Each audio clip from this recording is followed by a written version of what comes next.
ஒரு காலத்தில் ஒரு அழகான மயில் ஒரு பசுமையான காடில் வாழ்ந்தது. அதன் இறகுகள் நீல மற்றும் பச்சை நிறங்களில் விழுந்தன, இதனால் அது அந்த காட்டில் மிகவும் பாராட்டப்படும் பறவை ஆனது.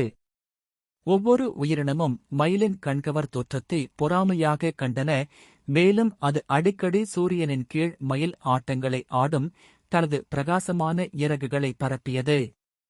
அதன் அழகுக்கு மத்தியில் மயில் மகிழ்ச்சியற்றது.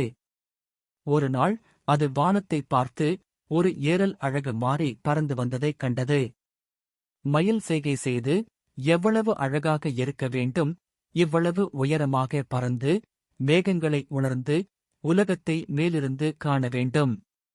நான் ஒரு சாதாரண மயிலாக இல்லாமல் ஒரு ஏரல் ஆகஸ்ட் இருந்தால் நன்றாக இருக்கும் என்று எண்ணியது. மயிலின் குற்றச்சாட்டுகள் ஒரு ஞானமுள்ள பழமையான ஆட்டுக்குட்டியின் காதுகளில் சென்றது. ஆட்டுக்குட்டி அருகில் உட்கார்ந்து மயிலிடம் சொன்னது, ஏன் நீங்கள் கவலைப்படுகிறீர்கள், அன்புள்ள மயில்? நீங்கள் காட்டில் மிகவும் அழகான உயிரினம்.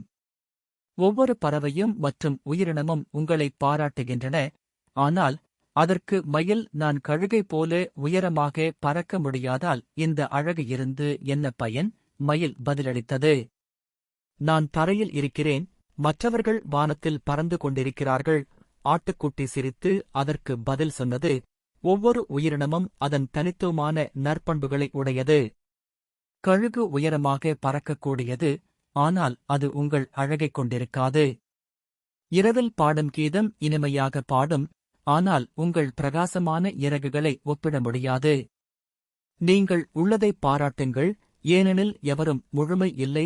மயில் ஆட்டுக்குட்டியின் வார்த்தைகளை யோசித்தது மற்றும் அதில் உள்ள ஞானத்தை உணர்ந்தது.